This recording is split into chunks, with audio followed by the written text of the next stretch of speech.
right, this has come up a few times, so we wanted to address this.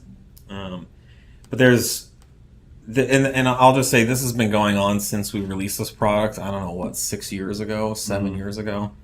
But we offer on top of the B8 supercharger, there's 2 bleeder screws, and we offer stainless steel upgraded versions of the factory ones, which are plastic. Immediately when we released this product, I think it was probably like in 2015, 2016. I mean, not any time recently.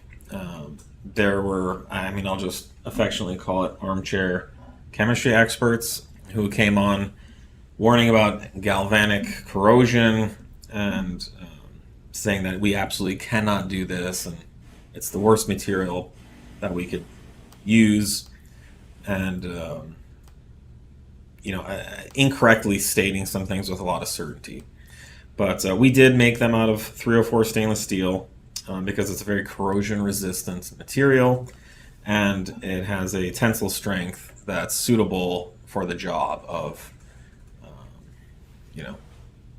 going into that board and sealing. The biggest problem we see is over tightening. People crank on those things. We do offer a torque spec. Yeah, it's very little because it's an O-ring seal. It does not take much to seal it up. But we did extensive testing with this product even before we released it. Nate had them in his own car, I think, for a year before we released them. And again, I'm going to go back to just look at the rest of your cooling loop.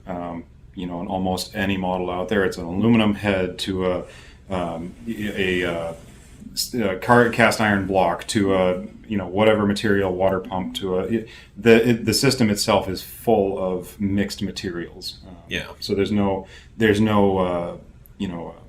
sterile chamber of a single material in the entire cooling loop. It is all over the place, and the running the proper antifreeze and stuff or coolant has a lot of inhibitors in it for corrosion stuff. So that's generally not a. So with all that said, I don't think we need to produce some kind of chemical or I don't know even what galvanic corrosion what discipline it falls under. Right. Under physics ultimately, but we don't really need to get into. We don't need to produce a dissertation saying that because of the molecular properties of the materials. We don't have to do that because we've been selling these for almost 10 years. We sell thousands of them a year, and the reported cases or complaints or warranty claims are all around over tightening.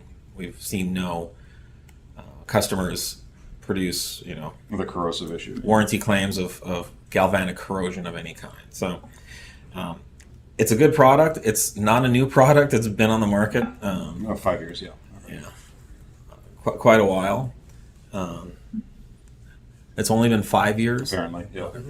All right, so it's 5 years of I think 5 years is more than enough time to produce a ton of galvanic corrosion issues if that was a possibility. So and as of today, we now offer a lifetime warranty on this product, so that goes back to anyone who's ever bought it and moving forward as well. If you ever have an issue with your supercharger bleeder screws, we will warranty it for the lifetime of your life, however long you're alive, or our lives. I suppose, there are terms and conditions. Yeah. If I die, I'm sorry. There's not much I can do about. I mean, hopefully the people here will continue offering the warranty. I think they probably will. Got you. I'm not planning on ever dying, so don't do that. But no, it's really not a concern, and I don't know what to say. There's been some people lately who've come forward, like, oh no, this is going to cause galvan. It's like, dude, sorry, you're a little late to the party. It's been at least 6 years. Nate had them in his car. A very long time. I mean, until you put the MR 1900 on. So it's just simply not a problem. Yep. And we will take care of it if it is. Yep. All right. Hopefully that puts that to bed, but I doubt it. I'm sure some people will keep harping.